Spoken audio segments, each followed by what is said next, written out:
I want to thank you very much for the invitation to attend the 30th anniversary of the Schiller Institute. I certainly want to compliment Helga on this great institution that has been so helpful in developing the intellectual context of the last 30 years of some of the great problems that we face. And I'm delighted to send my greetings to Lyndon LaRoche, for whom I've had such great admiration for so many years, for the inspiration he has given to so many thinking Americans.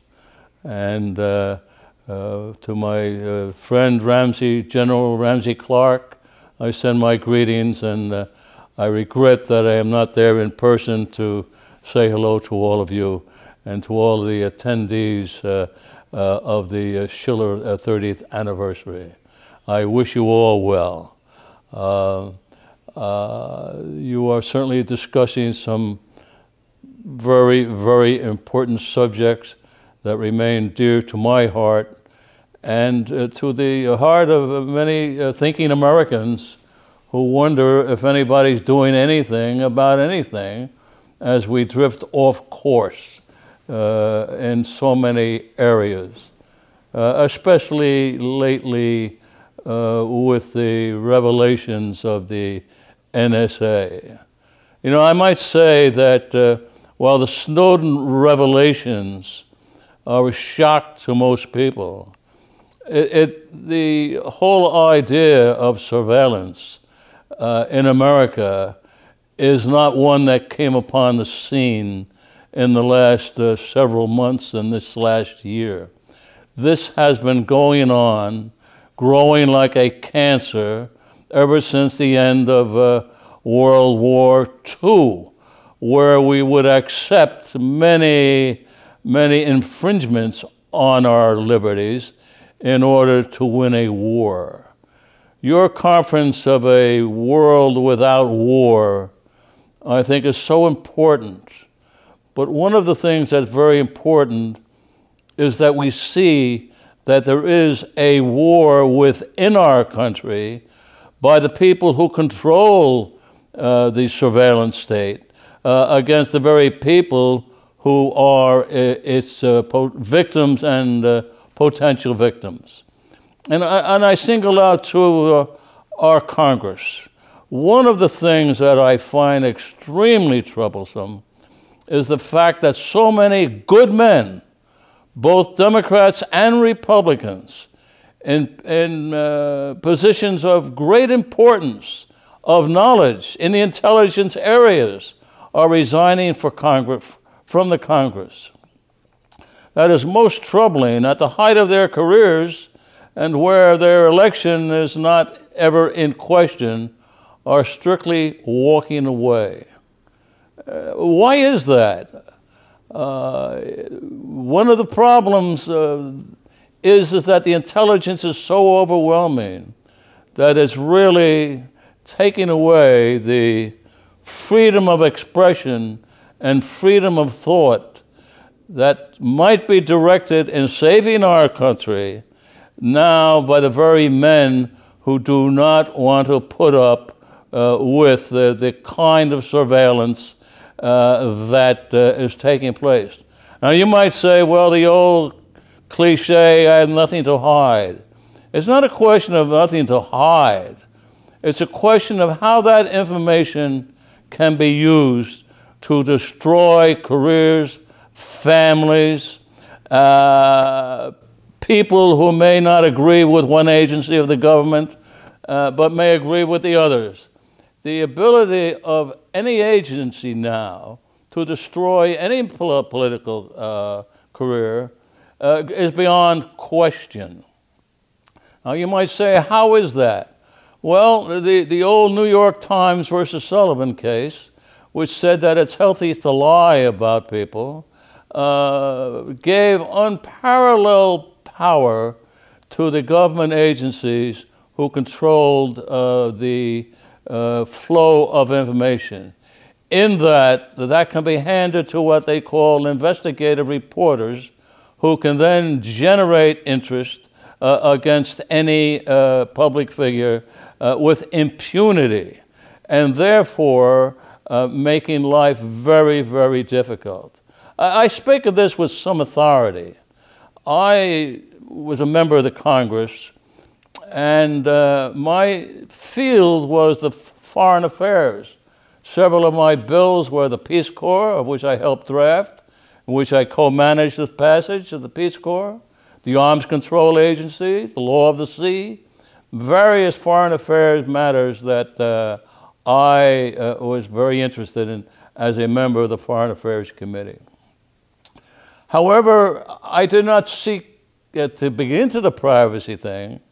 It was thrust upon me by a lady whose young daughter was totally abused by a government agency using a polygraph to examine her sex life and her religious beliefs and all sorts of racial innuendos, only because she wanted a job as a clerk typist. And this 17-year-old girl's mother ran down and happened to run into me in the hall of Congress as she was looking for a congressman. I have 4 daughters, and I was shocked that our government was this intrusive. So much so that later on I caused a hearing to be held on the use of polygraphs and personality testing, which were discriminatory by the user. All you had to be would be 21 years old, a high school graduate, and 2 weeks training at Fort Gordon to be a polygraph examiner. Now, this young boy could determine your career, whether you get a job, if he didn't like you because you might have been Jewish or black or Catholic or Italian, whatever it may be. He had that power to control that interview through the knowledge that he acquired. Now, that was 40 years ago.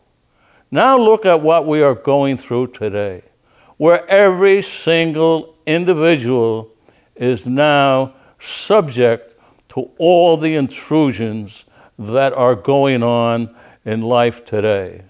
And who controls all of this? That is the great mystery that I think we must examine. Is it controlled at all, or is it out of hand? Is it, in fact, threatening the very tenets of our democracy?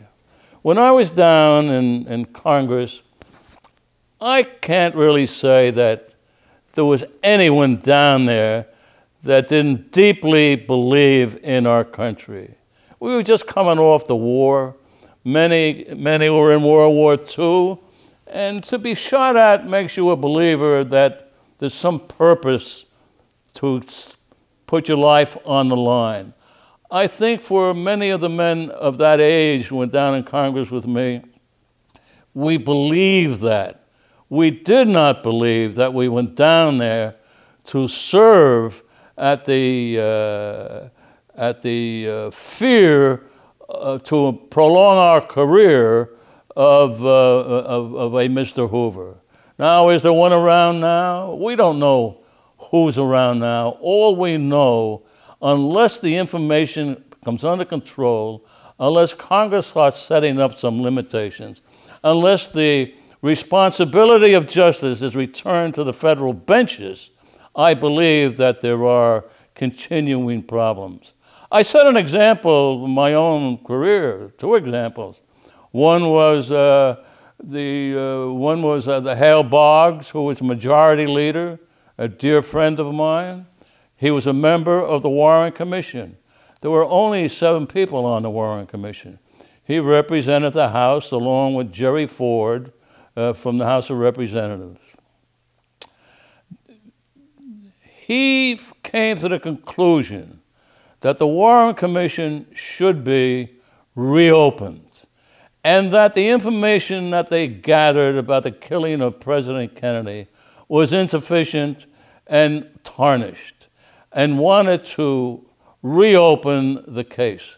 There's a lot of history on this, on the various people involved in this. But Hoover was determined to destroy Hale Boggs, and in fact, in my opinion, did. As you may or may not know, after doing all sorts of terrible things to him and his family, he was making a speech in Alaska, and his plane mysteriously blew up, and to this day, nobody's ever found the remains of Boggs or the other occupants of that plane. In my case, by refusing to prostitute my committee, they came after me with a series of lying stories about a body in the basement in my home, and that I had to ask the mafia to remove a body in my basement. It was the most ridiculous thing, and it was a joke in my hometown, but it played in Peoria when the Life magazine started writing these stories. When it appeared that I would survive the election, and in fact did survive the election, the number 3 man in the FBI got a hold of my lawyer and said if Mr. Hoover wanted me out of the Congress in 7 days, or they would write another story about my family. My family, and that the body in the basement died in my bed sleeping with my wife. They were going to write another story. And this was in my home where I have 4 daughters. My mother and my mother-in-law will live with us. And it was ridiculous, and yet they were about to write another story. It was at that point that I went a little crazy and took on Mr. Hoover and starts making speeches about him, demanding his impeachment, demanding that the president fire him, and I went after him, and I hope really I contributed somewhat to his mysterious death that they said was a heart attack, but which remains one of the great mysteries in America, how Hoover really died. The first man from the Nixon administration, a man by the name of Eagle Crow, who ran the plumbers, he was the first man over at Hoover's house. I asked him later on, as we became friends, while they had the motive, they had the means, they had the cadre, they had the ability, and they had the men who would do it, did in fact they fear Hoover and what later would spill the beans if Nixon wanted him to resign on what later became Watergate. I asked them, did they really kill Hoover? And he jumped up and said Hoover killed himself, ran out and never spoke to me again. When one of the men, Anthony Summers, was writing the book about the death of Hoover, there was never an autopsy. Nobody ever knew how he really did. He was laid out in a rotunda for 4 hours. Everybody marched around to make sure he was dead and didn't get up again, though there was some doubt whether he would or he would not, and because of his power. But Anthony Summers asked Crow about his statement to me. Crow said, well, I remember discussing that with Neil, but he said, I remember talking to Neil, but he said, I never remember discussing Hoover's death.